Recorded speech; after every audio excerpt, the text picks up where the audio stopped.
கிறிஸ்துவுக்குள் பிரியமுள்ள சகோதர சகோதரிகளே, பலந்தரும் தேவன் எபிசோட் 1670க்காய் கர்த்தரை துதிக்கிறேன், மகிமைப்படுத்துகிறேன்.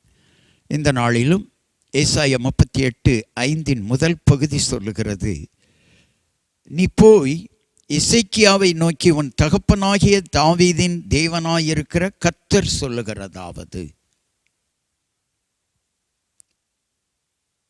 தீர்க்கதரிசிகளுக்கு தேவன் தீர்க்க தரிசனங்களை கொடுத்திருக்கிறார்.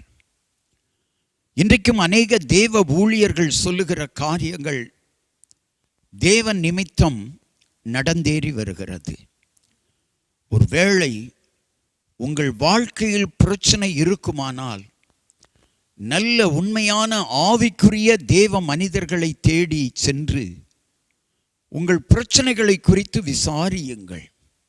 உங்கள் பிரச்சனைகளை தேவன் மூலமாக அவர்கள் மாற்றுவார்.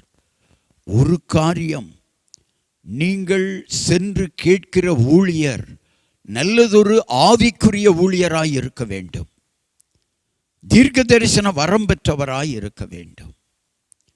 உங்கள் பிரச்சனைகள் பெரிதல்ல. பிரச்சனைகளை காட்டிலும் பிரச்சனைகளை தீர்த்து வைக்கிற இயேசு பெரியவர்.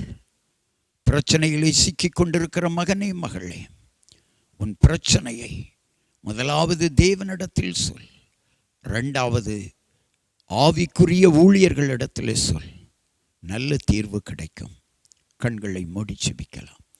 எங்களை நேசிக்கிற நல்ல தகப்பனே, யார் யார் பிரச்சனையில் சிக்கிக் கொண்டிருக்கிறார்களோ அவர்களுக்கு ஒரு நல்ல தீர்க்க தரிசனமான வார்த்தைகள் வெளிவரட்டும். ஊழியர்கள் மூலம் அவர்களுக்கு சுகம் கொடுக்கும் காரியங்கள் நடக்கட்டும். தேவனிடத்திலிருந்து அதை பிரச்சனைகளுக்குரியவர்கள் பெற்றுக்கொள்ளட்டும்.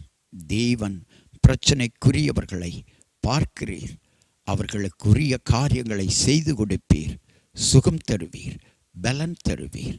இன்றைக்கும் தீர்க்க தரிசனங்கள் ஓய்ந்து போகவில்லை.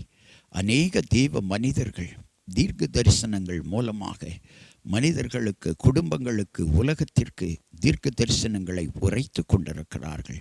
அவை நடந்து கொண்டிருக்கிறது.